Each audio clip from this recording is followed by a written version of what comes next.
Subscribe कीजिए Indian news analysis channel को और दबाइए बेल आइकन को ताकि आप कोई भी फ्यूचर की अपडेट मिस ना कर सकें। जय हिंद एवरीवन, स्वागत है आपका इंडियन न्यूज एनालिसिस के एक नए एपिसोड में। आज के अपने एपिसोड में हम बात करने वाले हैं कि क्या ईरानियन मिसाइल के अटैक के डर से भारत ने इस बार अपने राफेल जेट्स को यूएई में नहीं उतारा।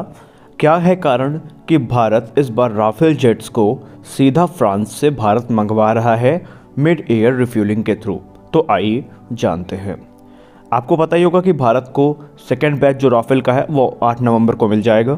इसके लिए राफेल जो जेट है 3 राफेल जेट वो फ्रांस से भारत के लिए चलेंगे।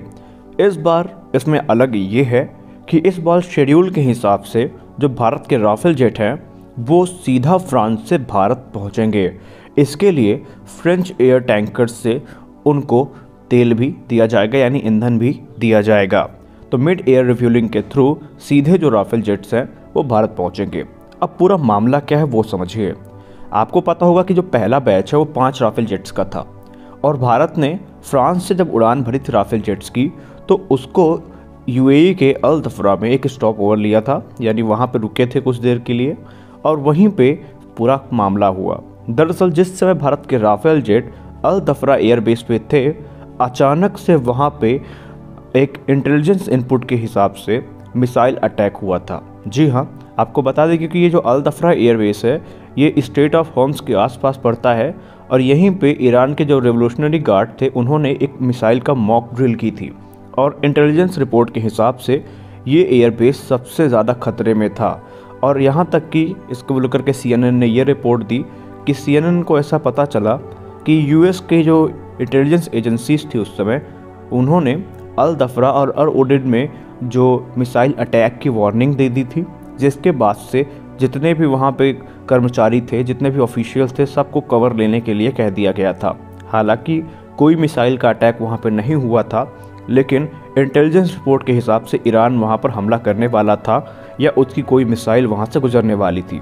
तो ऐसी स्थिति पुनः भारत के साथ ना हो, राफेल जेट्स के साथ ना हो, इसलिए राफेल जेट सीधे तौर पर वहाँ से फ्रांस से भारत के लिए डायरेक्ट उड़ान भरने वाले हैं, क्योंकि यहाँ पे भारत नहीं चाहता कि ऐसी कोई भी सिचुएशन में उसके जेट्स फंसे। आपको पता होना चाहिए कि जो अल उदेद वहाँ पे एयरफोर्स बेस है वहाँ पे अमेरिकी जहाज़ों की मौजूदगी भी होती है और यही चीज़ ईरान को खटकती भी है। तो आए दिन जो थ्रेट है वो बढ़ती रहती है वहाँ पे, कभी इनके तरफ से तो कभी उनके तरफ से। तो भारत इन सब चीज़ में नहीं फंसना चाहता और यही कारण है कि भारत वहाँ से निकलने के लिए सीधा इस बार डायरेक्ट रूट अपना रहा है। वही अगर राफेल जेट्स की बात करें तो 3 राफेल जेट फ्रांस से भारत आने वाले हैं और आपको तो पता ही है कि भारत ने 36 राफेल जेट की डील की है। तो ये एक बड़ा कारण हो सकता है कि भारत वहाँ पे नहीं रुकना चाहेगा। फिलहाल जो कुछ भी हो, यहाँ पे Indian air force chief RKS Bhadauria sir ने कह दिया है कि अगले 3 साल के अंदर या 2021 के अंत तक जो भारत के पास राफेल जेट्स की डिलीवरी है वो पूरी हो जाएंगी। तो ये काफ़ी दिलचस्प वाक़या है जो कि भारत को यहाँ पे राफेल जेट्स मिलने वाले हैं।